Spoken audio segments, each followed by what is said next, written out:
Let me review with you the last legislative session.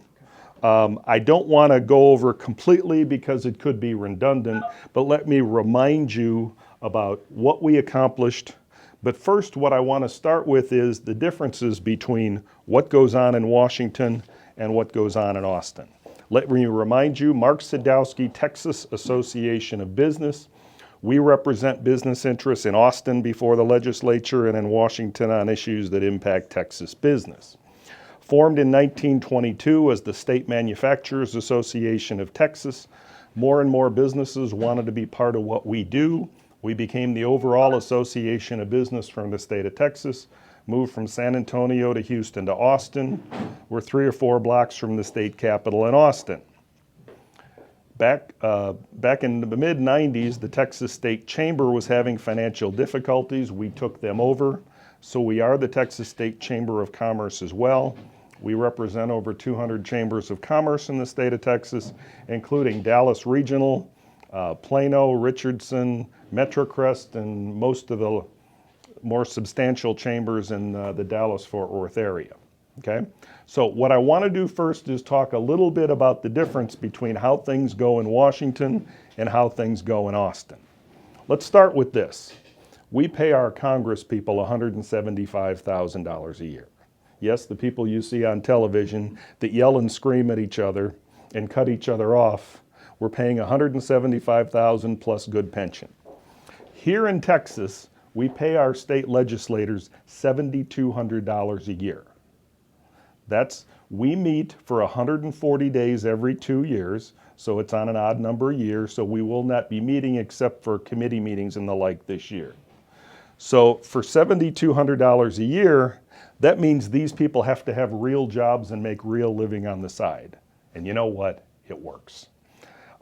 When we have an annual meeting and we have panel discussions and forums, or fora if it's Latin, what we find is our people that we send to Austin are every bit as capable or more as the people we're sending to Washington.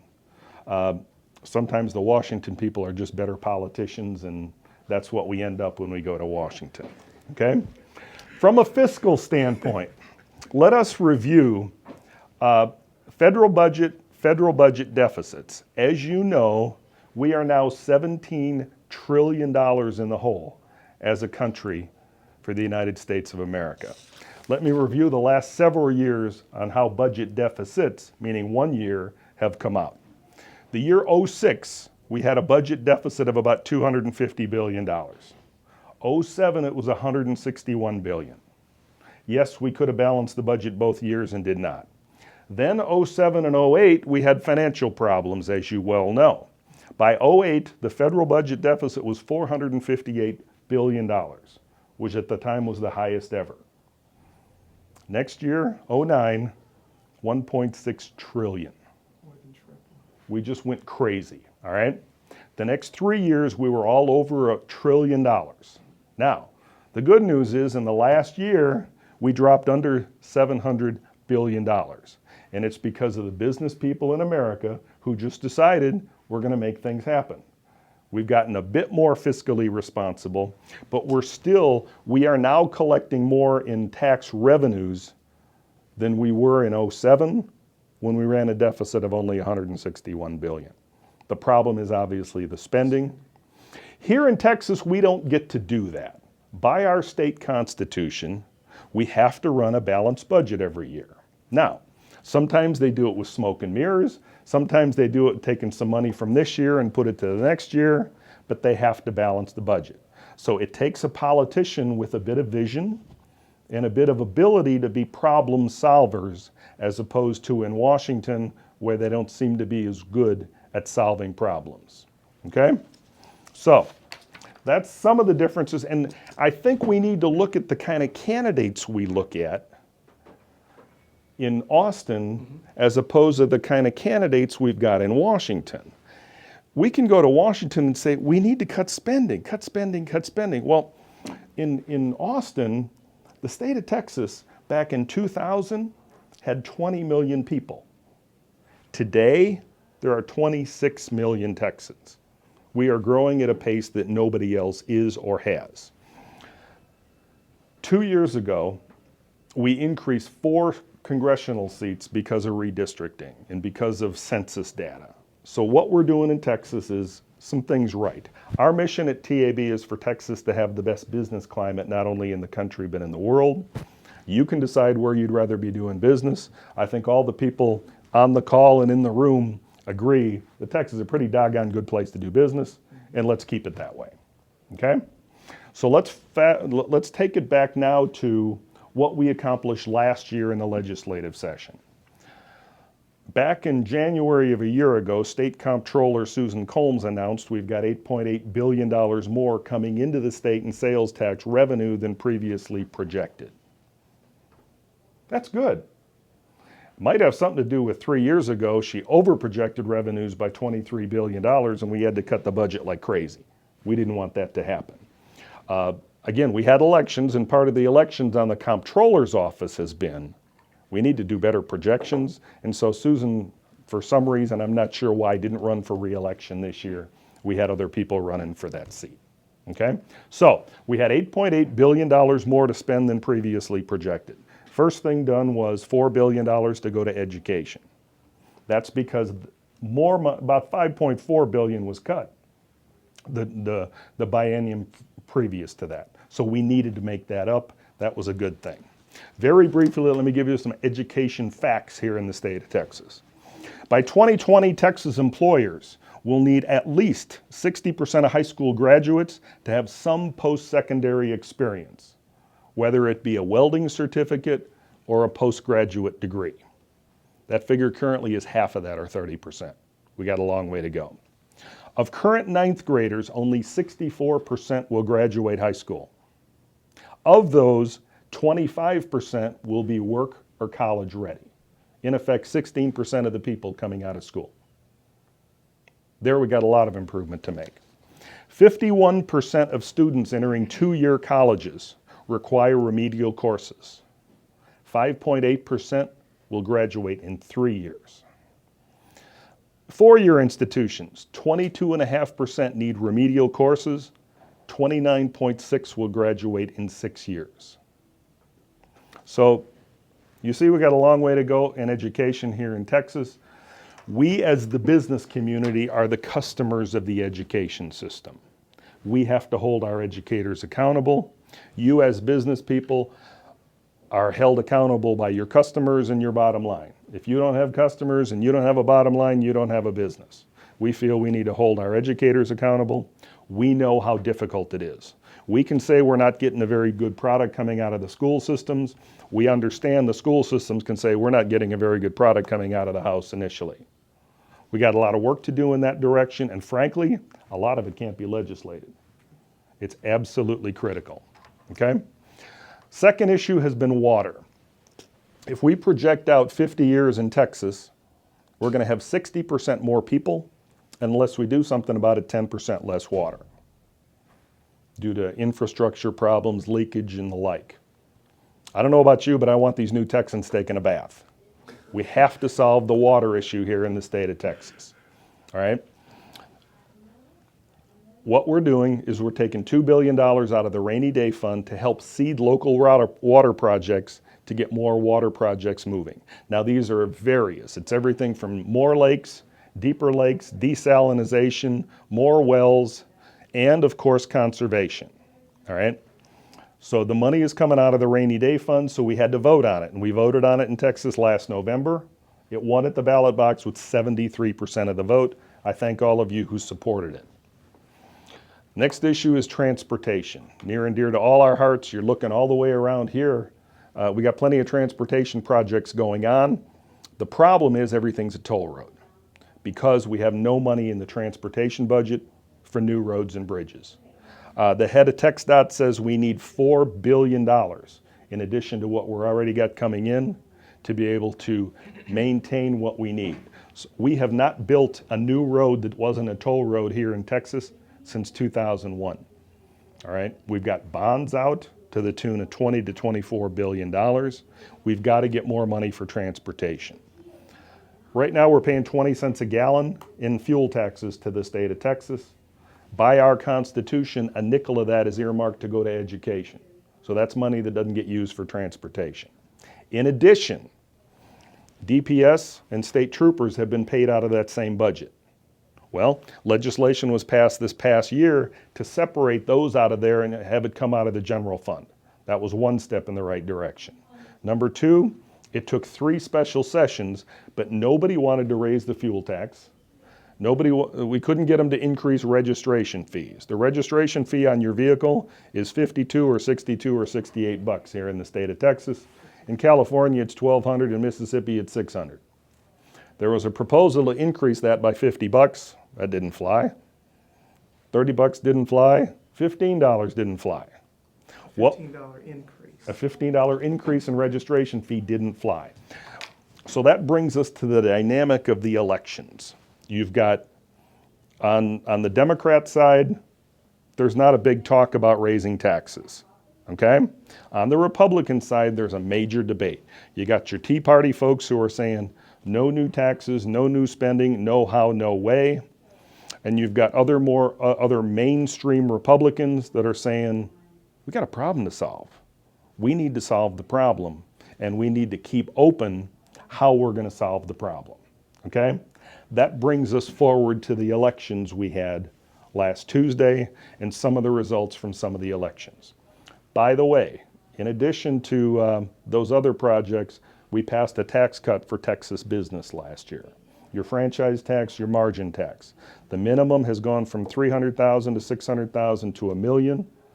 That was scheduled to drop back to $600,000 this year. The $1 million was made permanent, number one. Number two, if you're doing over $1 million, you now have a standard deduction of $1 million, even if you don't have the deductions. So that should help more businesses. Finally, there's an overall 5% tax cut if you're paying the franchise tax. 2.5% this year, 5% after that. So while we're here in Washington running trillion-dollar deficits and talking about raising taxes on anybody productive, here in Texas, we not only balance the budget, but we cut enough taxes so that some of the people who are helping the burden got some relief. So we think that's a good thing. So we had a good session. The question is, where do we go from here? And how did the elections come out? Okay. Mark, can I ask you a question? Go right ahead. Before you go? Please. Has it just been a political decision that transportation would not be funded for the most part out of the general budget of the state, or is that a shift that's occurred over, say, the last 15 years? No, it comes out of the general budget as well. The earmarks come from the fuel tax. Here's where the problem lies is 10 years ago in the state of Texas, Medicaid was 2/3 of the education budget. This year, it's more. Medicaid has exploded.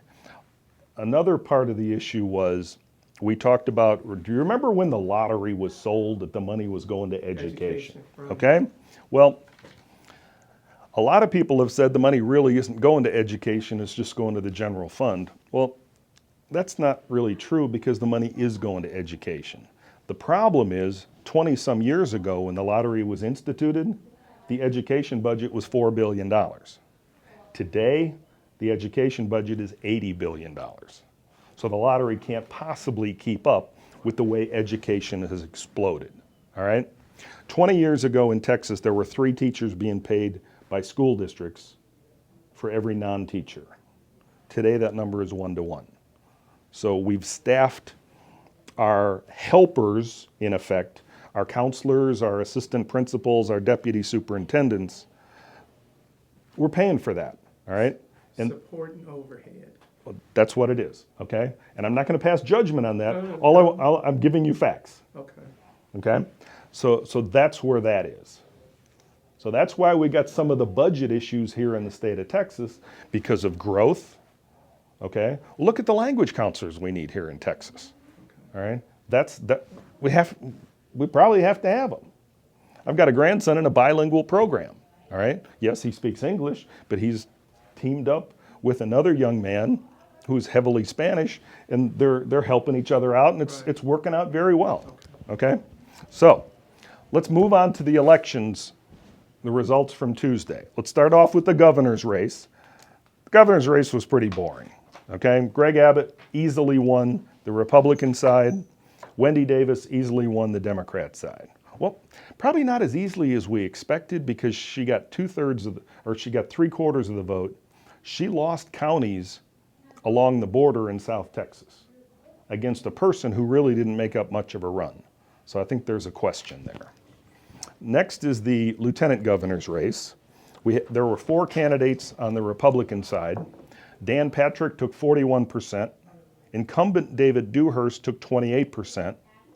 And I think what we see in that race was, as much as we talk about negative campaigning being bad, negative campaigning works. People hate negative campaigning, but people respond to negative campaigning. The most positive race in the lieutenant governor's race was won by Jerry Patterson, who was our land commissioner. He finished 4th out of 4 candidates. So say what you will, that's important. The Democrat candidate is going to be Letitia Vandepute, who is a state senator from San Antonio. All right, so we'll see how that works out. Attorney General. The Attorney General had 3 candidates on the Republican side. Ken Paxton, state senator from McKinney. Dan Branch, state representative from Dallas. And Barry Smitherman, who's a railroad commissioner from Houston. There's a runoff. Ken Paxton, who has most of the support of the Tea Party, is in the 40%, and Dan Branch is at 33%. So they'll be running off. The runoff race is May 27th. Put that on your calendar. We only had 6% of eligible voters in Texas vote on Tuesday, and chances are it's going to be less than that in a runoff. All right, so we encourage you to do your civic duty and get out there to the polls. The Attorney General on the Democrat side is Sam Houston. Who can? You don't have to. Go ahead.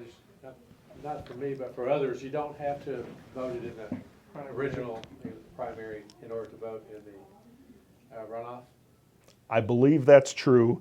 What you can't do is you can't have voted in the Democrat before and the Republican now, or vice versa. Okay? Good question. So we want to encourage people to get out there. But as I mentioned, the Attorney General candidate on the Democrat side, his name is Sam Houston. He's an attorney from Houston. He's originally from West Texas. But I'm sure his real name is Sam Houston. God bless him. And that sounds like a good Texas name. Okay. Comptroller. As we mentioned earlier, Susan Combs did not run for re-election as comptroller.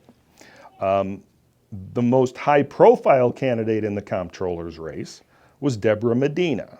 And you may remember Deborah Medina, the Tea Party candidate from 4 years ago, who ran for governor against Rick Perry and Kay Bailey Hutchison. And frankly, seeing the 3 of them on the stage together, I thought she presented herself very well. We have, as part of our organization, a month ago at our annual meeting, we did a comptroller forum, we did an attorney general forum, and a lieutenant governor forum. And she did just fine there. But when the election results came out, she had 19% of the vote. Glenn Hager from Katy, who is a state senator, finished with 50% of the vote. Harvey Hildebrand, state senator from Kerrville, had 26. No runoff in that case. Well, he was just under the 50%, so there was going to be a runoff, but Harvey has conceded the race, so they're not going to have a runoff. Okay, so that's the state comptroller's office. Land commissioner George P. Bush won the primary on the Republican side as land commissioner. I don't know who's running against him on the Democrat side, but I think it's safe to assume that we're going to have another George Bush as a statewide office holder in the state of Texas. George P. is Jeb's son, okay, who was former governor of Florida, okay. Agriculture commissioner. First, on the Republican side, Eric Opiella, who's an attorney and a rancher from the San Antonio area, spent $1.4 million to become agriculture commissioner. He got 17% of the vote and is out of the runoff. The runoff is between Tommy Merritt from Longview who is a former state rep, he spent $250,000. And Sid Miller, former state rep from Stephenville, who spent $30,000. Go figure how much influence money has in politics in the state of Texas. I don't think people think of agriculture commissioner right at the top of the race. Sid Miller's, we've endorsed Sid Miller. The argument against Sid right now is he's trained his horses by tying them up to the back of the trailer and pulling the pickup truck real slow around in circles. So I don't know if that's going to hurt him or not, but he says he loves his horses and doesn't want to hurt his horses any. So I don't know any more than that. I'm not a horse expert, and I don't know if that's a problem or not. You can make your own judgment. In the old days, they used to put them in front of the wagon. That's exactly, yeah. So now it's just the opposite. Very good. That brings us to agriculture commissioner on the Democrat side, okay? The first guy of note is Hugh Fitzsimmons, who is a rancher who raised $135,000, toured, and he made appearances with Wendy Davis. He had the most professional campaign materials. He got 23% of the vote and finished third. The guy who finished first, his name is Jim Hogan, who worked for his folks' dairy farm, and I think he took it over. He's from Cleburne. He's now an insurance agent in Cleburne. He spent $5,000 on the race, and he spent the time in his office on the internet and on the telephone. Didn't make any campaign appearances. He was the top vote getter with 39% of the vote. Okay? And we all know who finished second with 38% of the vote in the agriculture commissioner race on the Democrat side. Kinky Friedman. So it's going to be between Jim Hogan and Kinky Friedman for the agriculture commissioner on the Democrat side to go up against the Republican in November. I think it's going to be a hoot. We'll see how much. Obviously, if Mr. Hogan doesn't make any appearances, it'll take some of the life out of it, but I think it could be enjoyable. So those are the statewide offices. Probably the most noteworthy congressional office is Ralph Hall is in a runoff. Ralph Hall is 91 years old. He's been in Congress since, I think, the turn of the previous century. Good guy, good voting record. We've endorsed him, but he is 91 years old. He got 48% of the vote, where a guy named Tom Ratcliffe, I believe is his name, got 29% of the vote and forced a runoff. There were probably 5 candidates in the race.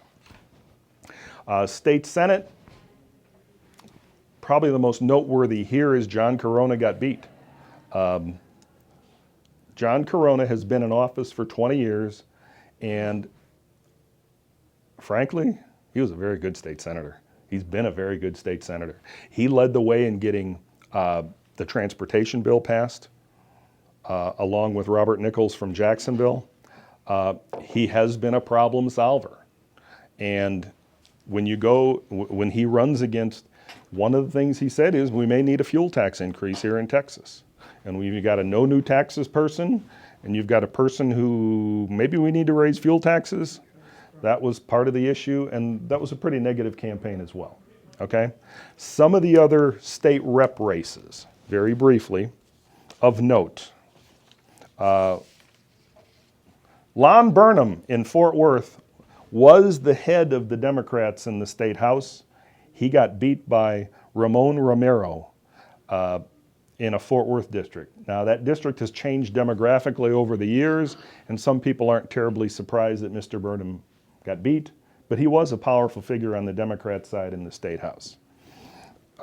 Diane Patrick in Arlington got beat by Toni Tinderholt. She had been there quite a while, had a very good pro-business record. Stephanie Carter in northeast Dallas is in a runoff against Linda Koop. Linda Harper Brown from Irving, who won by 19 votes about 6 years ago in the general, and who knows the budget of TxDOT and can help solve transportation issues better than anybody, got beat by Rodney Anderson, who was a former state rep, and he's from Grand Prairie. That is 105. Okay. Chart Westcott and Morgan Meyer are in a runoff in Dan Branch's district, which is University Park, North Dallas, that area over there. Angie Chen Button in Richardson Garland won her race. Good. Bennett Ratliff got beat. Bennett Ratliff may have been the best newcomer in the state house. He's out of Coppell. He lost his race. Another problem solver who we're not going to have in the state house anymore, Matt Rinaldi beat him. In the state senate, Bob Duell, who's in Greenville, Texas, he's a doctor out there. He's been in for 6 or 8 years. He's in a runoff with Bob Hall. And finally, the race to succeed Wendy Davis in Fort Worth as state senator. Libby Willis, her father-in-law was a big state senator for years in Fort Worth. She has the Democratic nomination, and there's a runoff between Connie Burton and Mark Shelton, who's a doctor, who we endorsed in that district in Fort Worth. Okay? So it's going to be interesting. We're asking you to get out to vote. If you got any questions, feel free to call or let me know. But had a good session last year, and the key to this year is going to be transportation, and we're going to need problem solvers to help with transportation. Because of the $4 billion short we were only able to get $1.2 billion last year, and we're going to be voting on that in November, and we'd appreciate your support on that. Thank you very much. Thank you, Mark.